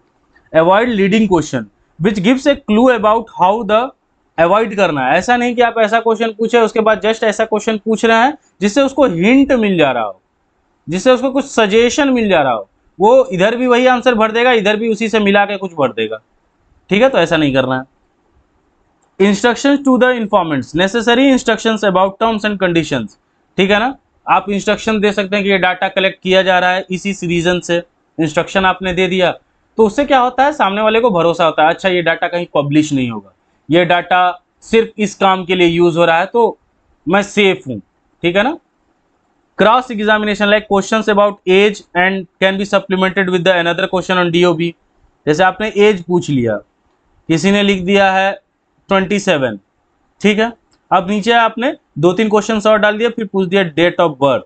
अब किसी ने डाल दिया 25 अगस्त 1997। अब इसे कैलकुलेट कर रहे हो कि हाँ 27 ईयर्स तो हो रहे हैं, यानी सही आदमी है, सही रिलायबल डाटा दे रहा है। Proper division and sub division under different heads and सब हेड्स, जैसे मान लीजिए ऐसा करके बनाते हैं ना आप लोग, यहाँ पर्सनल इन्फॉर्मेशन हो गया, फिर अगला बना दिए एजुकेशनल इन्फॉर्मेशन हो गया, नेक्स्ट बना दिए जॉब डिस्क्रिप्शन हो गया। तो ऐसे करके हेड्स और सब हेड्स भी बना सकते हैं। Question should B logically arrange, follow logical sequence. एक लॉजिक सीक्वेंस में आपको क्वेश्चंस फॉर्म करने हैं। पर्सनल से वो अभी देखे थे ना, जनरल से स्पेसिफिक जाना है कि स्पेसिफिक से जनरल जाना है, ठीक है। तो एक लॉजिकल सीक्वेंस होना चाहिए। Questionnaire should have look attractive, printing and paper be of good quality. होता है ना, पेपर अच्छा रहता है तो हम फाड़ते नहीं है उसको, ये कैसे होता है, जितना पेपर का क्वालिटी फाइनर होता है, ज़्यादा रद्दी टाइप का पेज होगा तो सब तुरंत उसे क्रश ही करना चाहते हैं, और जितना क्वालिटी बेटर होगा उसे फाड़ने से पहले सोचेंगे कि सामने वाले ने खर्चा किया, मुझे सिर्फ इन्फॉर्मेशन ही देना है, दे देना चाहिए, 5 मिनट शांति से बैठ के इन्फॉर्मेशन दे देना चाहिए, ठीक है। Pre testing of questionnaire, test करिए उसको, है ना। मान लीजिए आपको 5000 लोगों तक ये क्वेश्चंस देने हैं, तो आप 5-10 लोगों को बुला के देख लीजिए, उनको ये क्वेश्चनर दीजिए, पूरा का पूरा लिफाफा दीजिए, अब देखिए उनका रिएक्शन क्या है। ये नहीं बोलना है कि आपको जबरदस्ती, आपका जैसा जैसा इंटरेस्ट है उस हिसाब से इस क्वेश्चनर को लीजिए। अब वो देखिए जल्द 2-4 क्वेश्चन पे फाड़ देना है, तो हो सकता है 5वां क्वेश्चन आपका कुछ सेंटिमेंटल हो, गलत हो, सीक्वेंस फॉलो ना कर रहा हो, इरिटेशन पैदा कर रहा हो, तो टेस्टिंग कर लेना अच्छा होता है, ठीक है। नेक्स्ट है आपका सेंसस मेथड, सबसे इंपॉर्टेंट, फिर से बता रहा हूं, यूटी का एग्जाम हो तो भी, आपका हाफ ईयरली हो तो भी, फाइनल हो तो भी, ये क्वेश्चंस पूछा ही जाएगा। मैं 98% बोल रहा हूं इस क्वेश्चन के बारे में, ठीक है। 2 मेथड होता है, एक होता है सेंसस मेथड और दूसरा होता है सैम्पलिंग मेथड। फिर से बता दे रहा हूं, अगर टीचर को थोड़ा टफर क्वेश्चन सेट करना है तो सैम्पलिंग पूछते हैं, इजी पूछना है जो कि इजी ही पूछते हैं तो सेंसस मेथड ही वो देते हैं, ठीक है। ये याद रखिएगा, 5 मार्क्स में पूछते हैं, ठीक है। चलिए, क्या है, data is collected from each and every element of the population. यानी सेंसस मेथड का मतलब ही यही है ना कि अगर 5 लोग हैं या 50 लोग हैं, हर एक आदमी से डाटा कलेक्ट करना ही क्या कहलाएगा, सेंसस मेथड। इसी को आप जनगणना भी बोलते हैं, ठीक है। ये मेथड है, और जो जनगणना होता है तो उसमें होता क्या है, हर एक से इंफॉर्मेशन लिया जाता है, पूरे कंट्री के ईच एंड एवरी एलिमेंट का हम डाटा लेते हैं, उसी को हम सेंसस बोल देते हैं, ठीक है। When area of investigation is limited and an intensive study, ठीक है ना, हिंदी में शायद गहन बोलते हैं, गहन स्टडी ऑफ द पॉपुलेशन आपको करना है, ठीक है ना, यानी डीप नॉलेज, ठीक है, तो उसके लिए ये मेथड बहुत सूटेबल है, ठीक है ना। लेकिन देखो यहाँ पे तो लिखा है लिमिटेड, इसीलिए हमारे कंट्री में सेंसस नहीं हो रहा है। लास्ट सेंसस कब हुआ है, 2011, उसके बाद सेंसस ही नहीं हुआ है।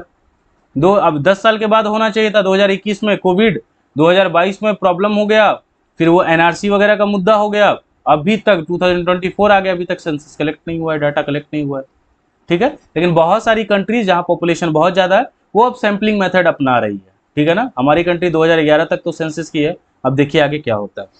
मेरिट्स क्या है, intensive study of the population, यानी इन डेप्थ, मैंने बोला था ना deep, in depth information covering many facts of the problem, यानी जो आपका रिस्पोंडेंट है उससे आप डीप नॉलेज लेना चाहते हैं, उसके बारे में सब कुछ आप जानना चाहते हैं, तब ये सेंसस मेथड अप्लाई किया जाता है, ठीक है ना। High degree of accuracy and reliability, फिर है सामने में जाके डाटा कलेक्ट हो रहा है, ठीक है ना, वहां पे आपने वैसे ट्रेंड पर्सन को भेजा है जो अगर आप झूठ बोलोगे तो वो शायद पकड़ सकते हैं, ठीक है ना। तो ये डाटा क्या होगा, ज्यादा रिलायबल होगा क्योंकि सामने से कलेक्ट किया जा रहा है, ठीक है ना। Every item of population is observe personally, high accurate and reliable information, ठीक है। थर्ड है suitability of method, different items of the population are not homogeneous. Homogeneous का मतलब मैं बता चुका हूं, जो एक जैसे हो, लेकिन समटाइम आपका पॉपुलेशन क्या हो सकता है, हेट्रोजीनियस हो सकता है। कैसे, बॉयज का भी ले रहे हैं, गर्ल्स का भी ले रहे हैं, मेंस का ले रहे हैं, वुमेन्स का ले रहे हैं, ट्रांसजेंडर्स का ले रहे हैं, क्योंकि आप तो ईच एंड एवरी एलिमेंट का स्टडी कर रहे हैं, तो इसमें तो सब आएंगे, ठीक है। तो सब क्या है, थोड़ा हेट्रोजीनियस है, थोड़ा सा क्या है, हेट्रोजीनियस है तो इंसान, आप बोलोगे सब इंसान ही तो है, होमोजीनियस होना चाहिए, लेकिन कुछ तो चेंजेस है ना, सब में वेरिएशंस हैं, तो इसको आप हेट्रोजीनियस बोल रहे हैं, ठीक है। डिमेरिट्स क्या होगा, एक्सपेंसिव, जाहिर सी बात है, फिर सब लोगों के पास हर एक घर में जाना है, तो देखो जैसे ही डीपीआई वर्ड आता है ना, जहां पे भी पर्सनल इंटरव्यू आ रहा है, 3 वर्ड याद रखो, टाइम ज्यादा जाएगा, टाइम ज्यादा जाएगा, कॉस्ट ज्यादा जाएगा, यानी एक्सपेंसिव होगा, ठीक है। Needs more and man power, वही एनुमरेटर वाली कहानी याद कीजिए, हर घर में आपको टीचर भेजने पड़ रहे हैं, डाटा कलेक्ट करना पड़ रहा है, तो more time man power needed for collection. अच्छा, वो डाटा जब आ जाएगा, अब पूरे 155 करोड़ लोग हैं भारत में, उनका डाटा जब पहुंचेगा, इनको कलेक्शन तो चलिए ठीक है, कलेक्शन आपने करवा लिया, अब एनालिसिस करना है, इंटरप्रिटेशन करना है, इन सब में समय लगेगा, उसके लिए भी आपको मैन पावर ज़्यादा चाहिए, यानी जो ऑफिस है वहाँ उस ऑफिस में ज़्यादा मेंबर्स चाहिए जो इन डाटा का एनालिसिस कर सकें। In applicability cannot be applied in case of infinite population, बहुत ज़्यादा पॉपुलेशन है तो ये मेथड अच्छा नहीं है, जो कि मैं बोल रहा हूँ इंडिया के कंटेक्स्ट में नहीं है। लेकिन अब देखिए होता क्या है, कौन सा मेथड अपनाया जाएगा, ठीक है। तो अब आप लोग क्या कर सकते हैं, चाहे जिसको कॉफ़ी पसंद है, जिसको टी पसंद है, वगैरह वगैरह, अब कुछ खाना भी है तो कुछ खा वगैरह लीजिए। 5 मिनट के बाद फिर हम सैम्पलिंग मेथड से शुरू करेंगे, ठीक है। चैप्टर बड़ा है तो इसलिए 5-10 मिनट का आप ब्रेक लीजिए, ठीक है, फिर मिलते हैं कुछ देर में।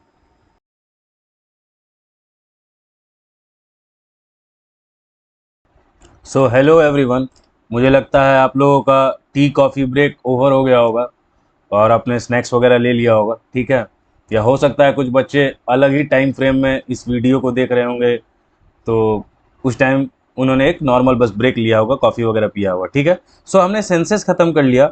सेंसस में हमने क्या देखा था, ईच एंड एवरी एलिमेंट, ठीक है ना, ईच एंड एवरी एलिमेंट को हम स्टडी करते हैं। सैम्पलिंग में बिल्कुल ऐसा नहीं है, सैम्पलिंग वर्ड में आप समझ रहे हैं सैंपल है तो कुछ सैंपल ही लेंगे।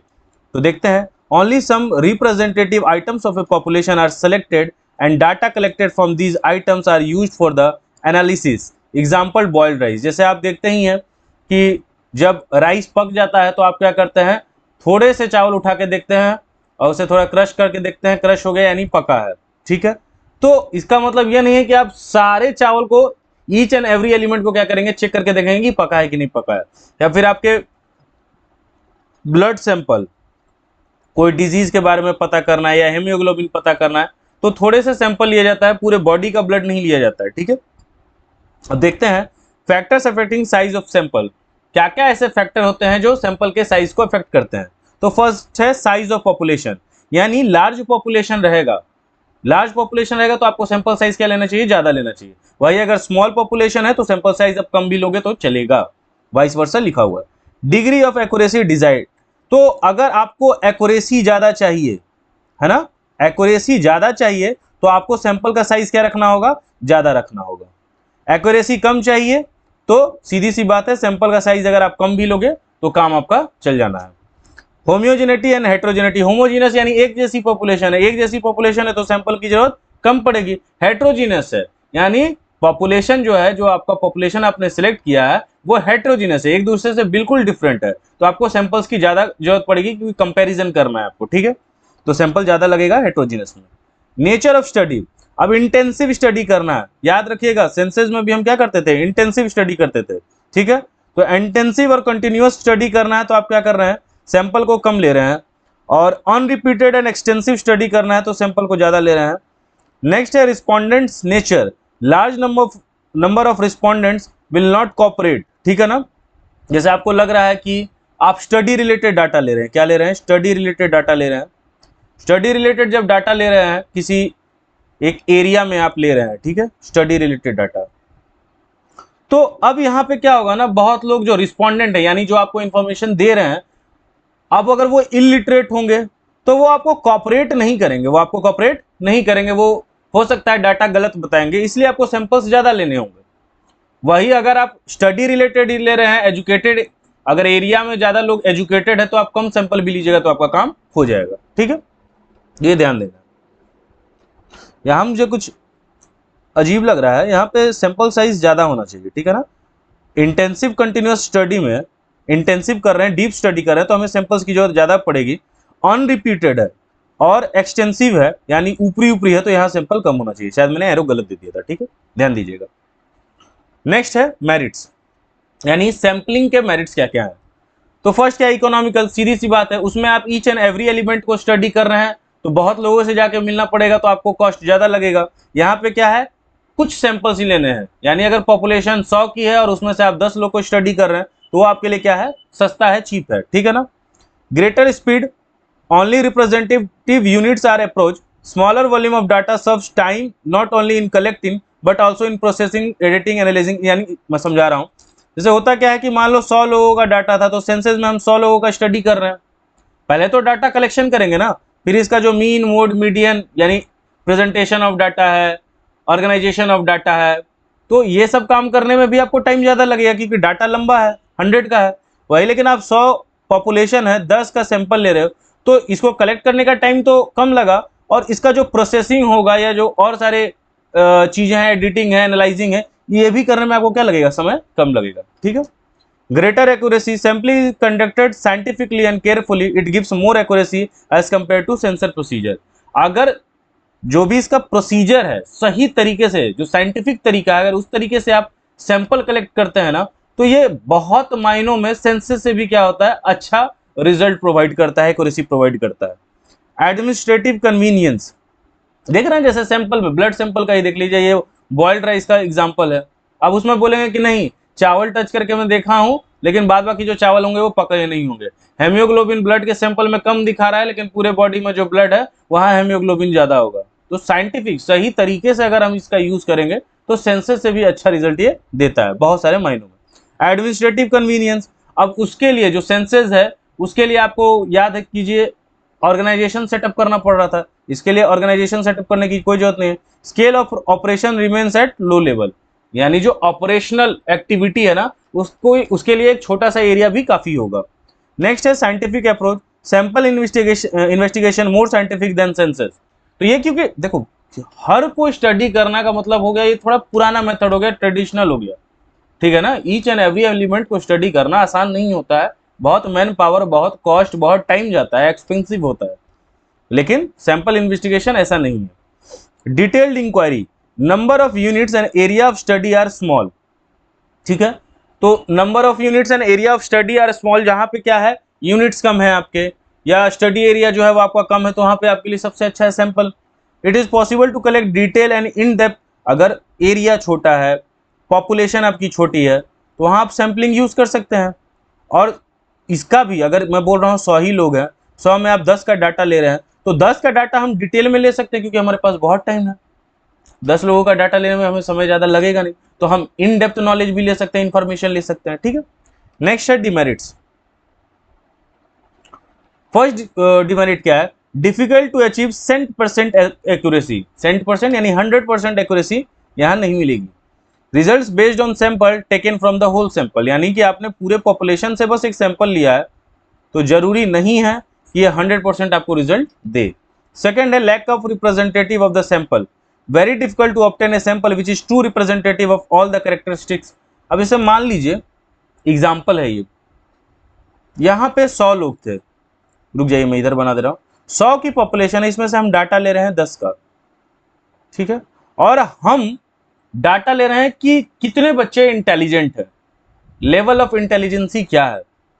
मान लीजिए जो सैंपल हमने लिया इसमें 10 के 10 जो हमने सैंपल लिए हैं वो डम बच्चे आ गए, ठीक है, जो पढ़ने में अच्छे नहीं है, हमने उनको सिलेक्ट कर लिया है गलती से, क्योंकि बहुत सारे मेथड्स आपने पढ़े हैं ऊपर। हमने जो भी तरीका चुना उसमें हमने जो सैंपल कलेक्ट कर लिया उसमें 10 डम बच्चे ही आ गए।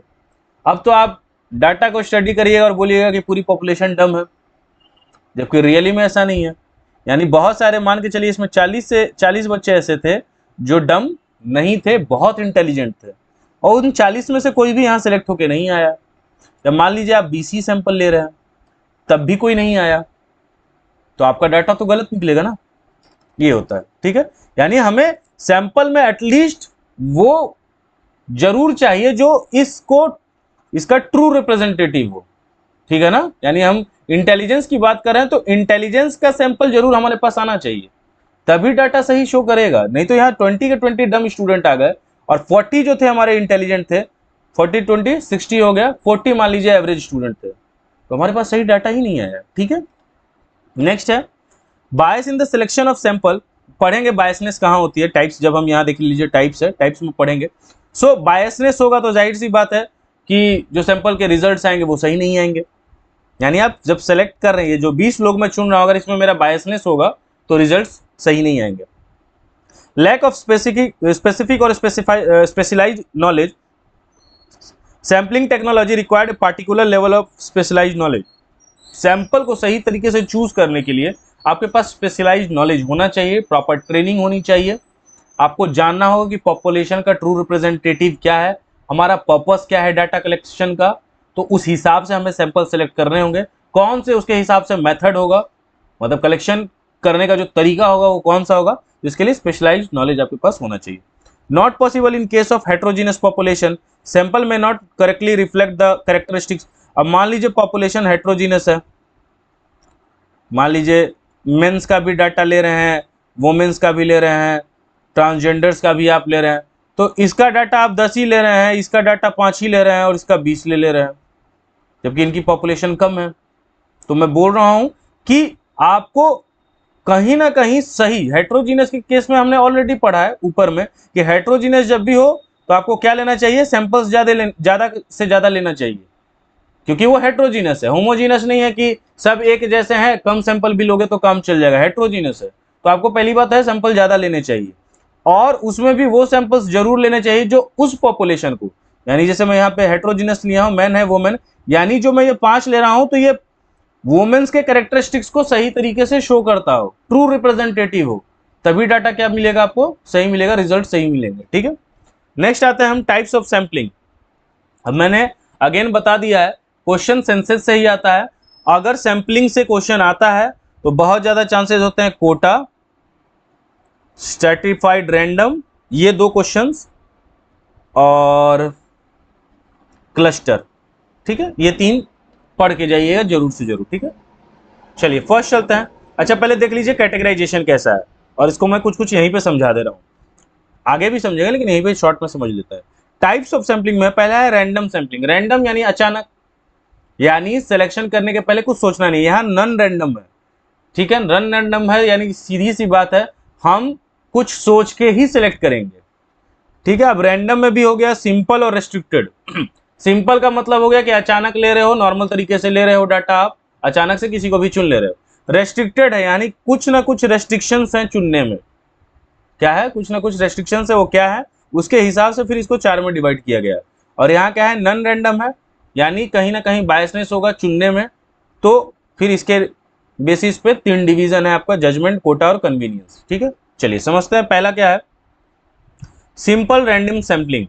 तो इसमें क्या है, सिंपल है, रैंडम भी है, तो every item of the population has a equal chance of being selected. Probability आपने पढ़ा होगा, जैसे लॉटरी में, इसको मैंने ज्यादा नहीं डिटेल में दिया क्योंकि एकदम एग्जामिनेशन और पढ़ने के भी पॉइंट ऑफ व्यू से ज्यादा इंपॉर्टेंट है नहीं। रैंडम सैंपलिंग यानी लॉटरी है, आप जान रहे हैं, वो जैसे मान लीजिए वो डिस्क है घुमाने वाला, ऐसे घुमाया उस पर वो बॉल होती है, वो बॉल कोई भी नंबर आ सकता है, सबका इक्वल चांस है कि कोई भी नंबर आ सकता है, ठीक है। यह एक random table, random number table होता है, टेबल पे मतलब नंबर लगा के, वही कसिनो वगैरह में होता है, तो ये भी एक तरीका है। तो इसमें क्या हो रहा है, रैंडम हो रहा है, कोई भी नंबर आ सकता है, अचानक से आ सकता है, ठीक है ना।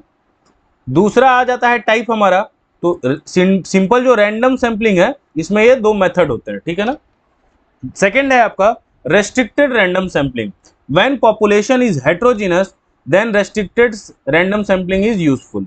यानी पॉपुलेशन अलग अलग तरीके की है, तो वहां पे रेस्ट्रिक्टेड रैंडम सैंपलिंग को, लेकिन यहाँ पे भी जो चीजें होंगी वो अचानक होगी, ठीक है ना, ऐसा नहीं है कि बायसनेस होगा कोई, ठीक है। चलिए, ये इंपॉर्टेंट है, थोड़ा ध्यान से समझिएगा, कॉन्सेप्चुअल है। फर्स्ट है स्ट्रेटिफाइड रैंडम सैंपलिंग। इसमें क्या हो रहा है, entire population is divided into number of groups, जिसको आप स्ट्राटा भी बोलते हैं, and then certain number of items are taken from each group at random, यानी अचानक से चुन रहे हैं। अब देखिए, मान लीजिए मैंने इंटायर पॉपुलेशन बनाई है, उसको ग्रुप्स में डिवाइड, यानी ये टोटल पॉपुलेशन थी, इसको मैंने बांट दिया A B C D E F. अब हर एक ग्रुप से मैंने क्या किया, 2-2%, मान लीजिए सब में 10-10% है, मान के चलते हैं सब में कितना है, 10-10 की पॉपुलेशन है। तो हमने अचानक बिना कुछ सोचे समझे हर ग्रुप्स में से 2-2% को सिलेक्ट कर लिया रैंडमली, ठीक है। तो इसके मेरिट्स क्या है, मोर रिप्रेजेंटेटिव, यानी हमें रिप्रेजेंटेटिव ज्यादा मिल रहा है क्योंकि इंटायर पॉपुलेशन को आपने ऑलरेडी डिवाइड किया है, फिर उसमें से आपने सेलेक्ट किया है, तो हर ग्रुप से पर्सन आ रहे हैं, तो ये मोर रिप्रेजेंटेटिव है। सेकंड है ग्रेटर प्रिसीजन, ग्रेटर एक्यूरेसी देता है आपको, क्योंकि अगेन देखिए मेन कॉमन बात यही होगी कि हर ग्रुप्स को आपने डिवाइड किया और हर ग्रुप से पर्सन को आप सेलेक्ट कर रहे हैं, सैंपल को सेलेक्ट कर रहे हैं, ठीक है। एडमिनिस्ट्रेटिव कन्वीनियंस, यानी इसके लिए कुछ आपको ऑर्गेनाइजेशन सेटअप ज्यादा बड़ा रखने की कोई जरूरत है नहीं। नेक्स्ट है ग्रेटर जियोग्राफिकल कंसंट्रेशन। मान लीजिए ये पॉपुलेशन है किसी एरिया का ले लिया है, तो ऐसे ऐसे बहुत सारे एरिया जिसको आप ब्लॉक्स बोलते हैं, ब्लॉक्स बना के हम बहुत जल्दी से एक बड़े एरिया का हम डाटा कलेक्ट कर सकते हैं, ठीक है। नेक्स्ट है डिमेरिट्स, क्या है, रिक्वायर्स अटमोस्ट केयर, ठीक है ना। जो आप रैंडम सिलेक्शन कर रहे हैं इस पे आपको बहुत ध्यान देना होगा। अगेन मैं वही वाली बात बोल रहा हूँ, सैंपल लेने में ध्यान देना इसलिए होता है, कहीं जो आप सैंपल सेलेक्ट कर रहे हैं वो सैंपल ट्रू कैरेक्टरिस्टिक्स ना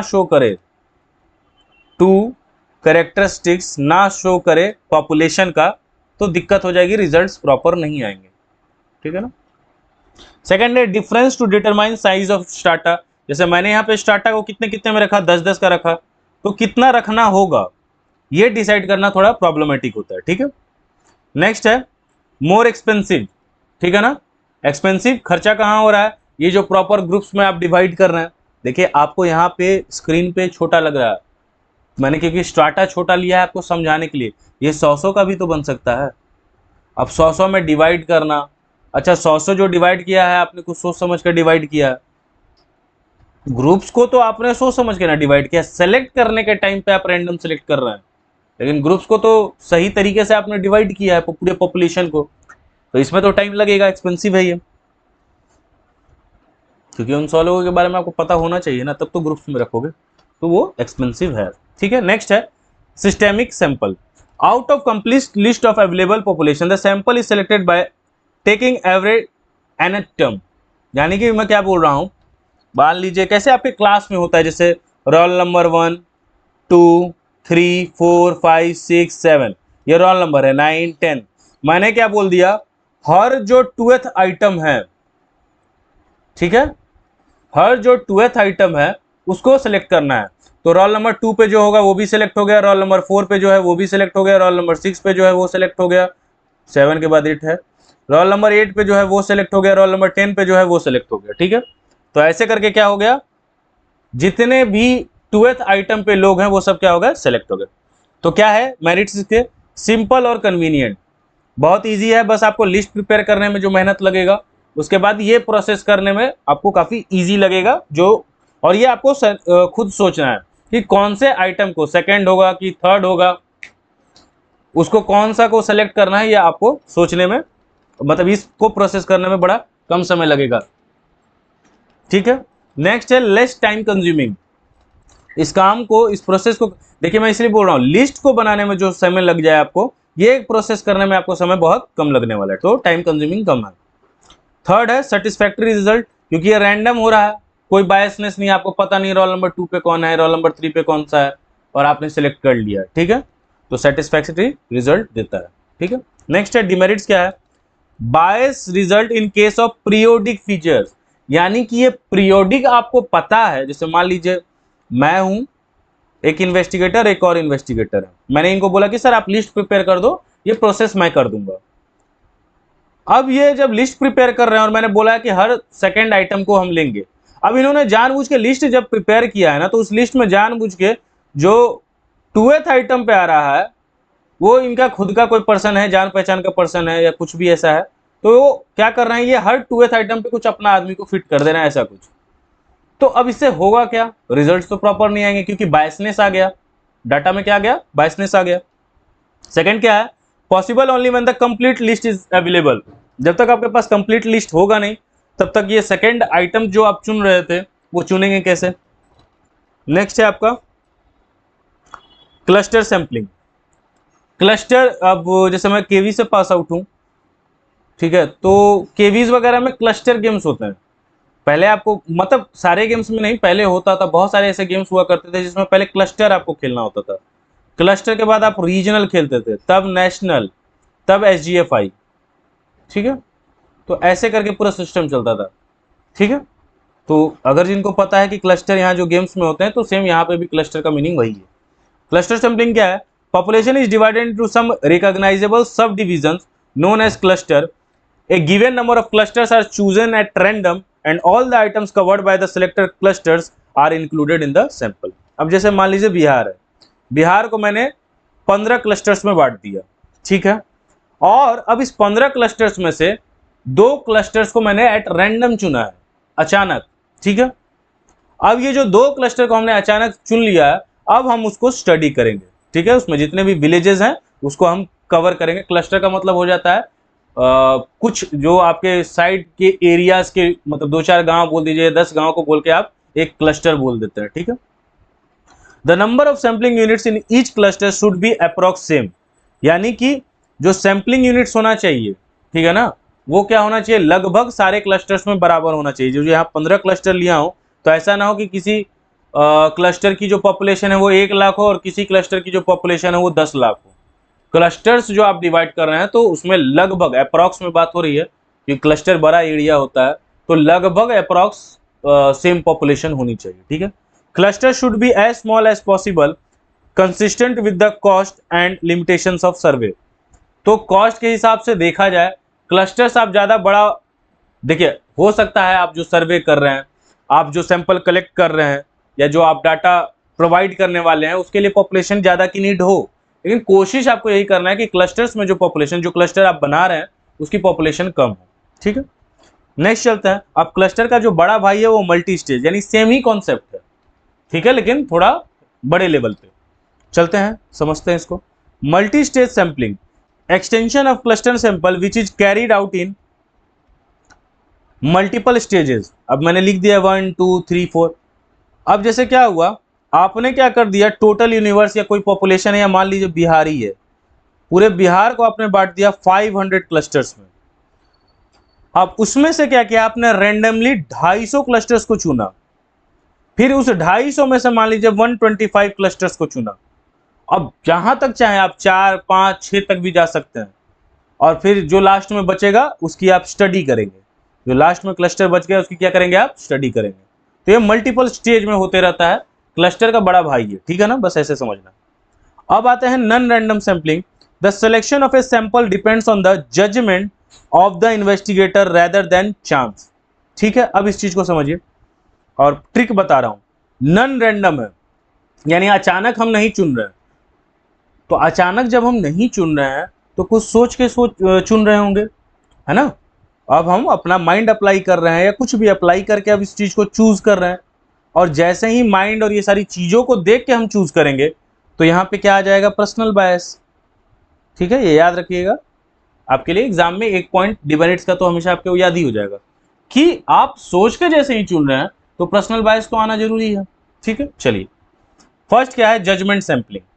जजमेंट सैंपलिंग क्या है, choice of sample items depend exclusively on the judgement of investigator, यानी कि सीधी सी बात है, जो इन्वेस्टिगेटर है ना वही अपना जजमेंट देगा, वही सैंपल यूनिट्स को सेलेक्ट करेगा। तो सीधी सी बात है, मेरिट्स में अगर देखा जाए, देखिए यहाँ पर्सनल बायस आ ही गया, ठीक है। तो सिंपल एंड ईजी होगा, प्रॉपर रिप्रेजेंटेशन होगा, कितना लेना है, पॉपुलेशन है, पॉपुलेशन के हिसाब से कितना सैंपल लेना सही है, 10 लेना सही है, ठीक है मैं 10 लूंगा, 15 लेना सही है मैं 15 लूंगा।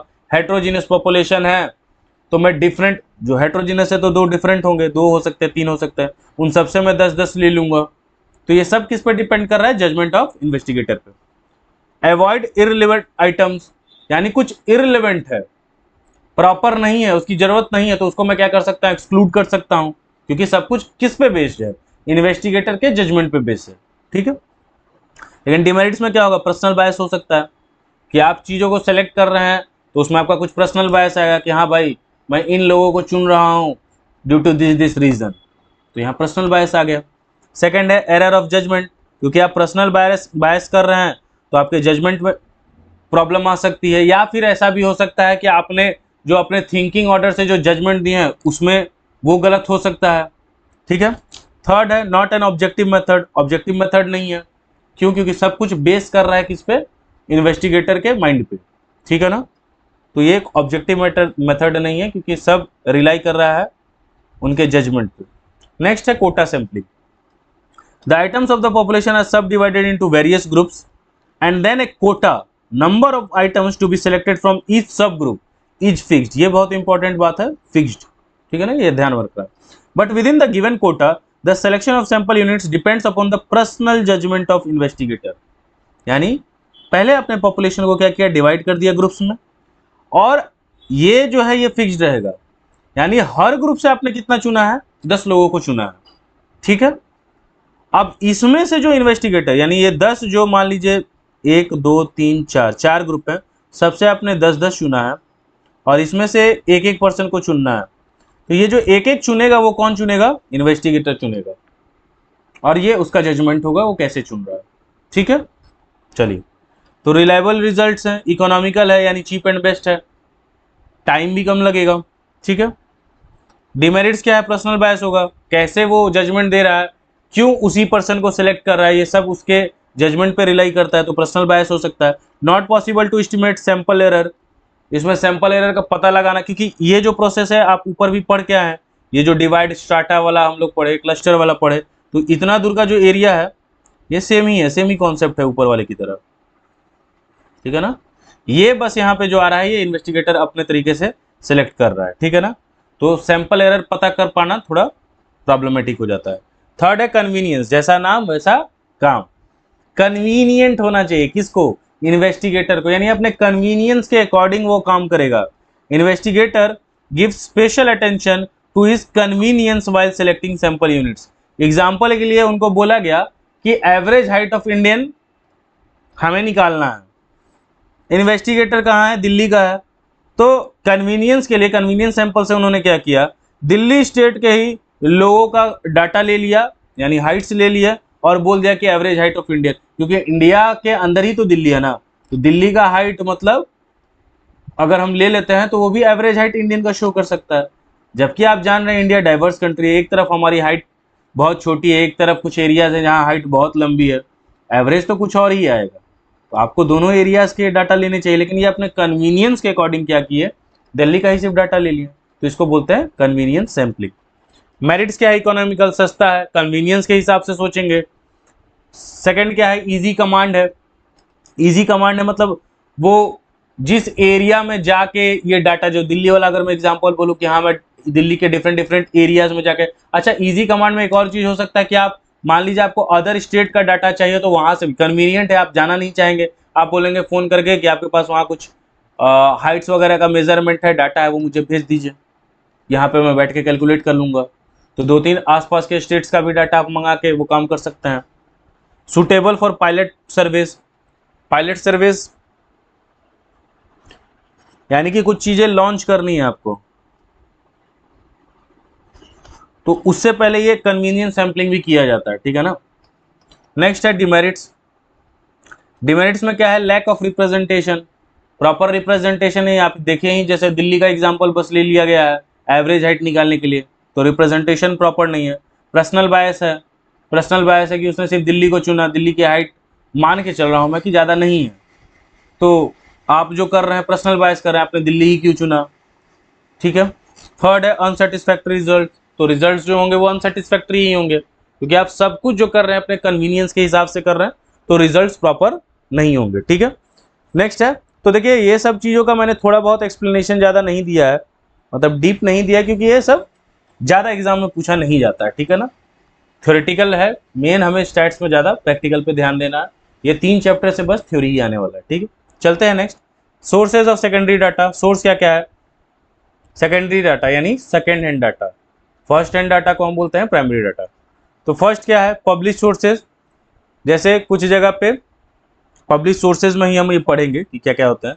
वो कुछ जगह पे ईयरली या मंथली या क्वार्टरली बेसिस पे चीज़ें पब्लिश्ड होती हैं, जैसे official publication of central and state government, economic survey है, 5 ईयर प्लान्स है, इंडिया ईयर बुक है, सेंसेस है जो हर 10 साल में होता है, reports of committees and commission, various commission है, फाइनेंस कमीशन है, लेबर कमीशन की रिपोर्ट है, ठीक है, SC ST कमीशन की रिपोर्ट है, publication of research institute ICR है, Indian council for agriculture research, ISI, NCERT।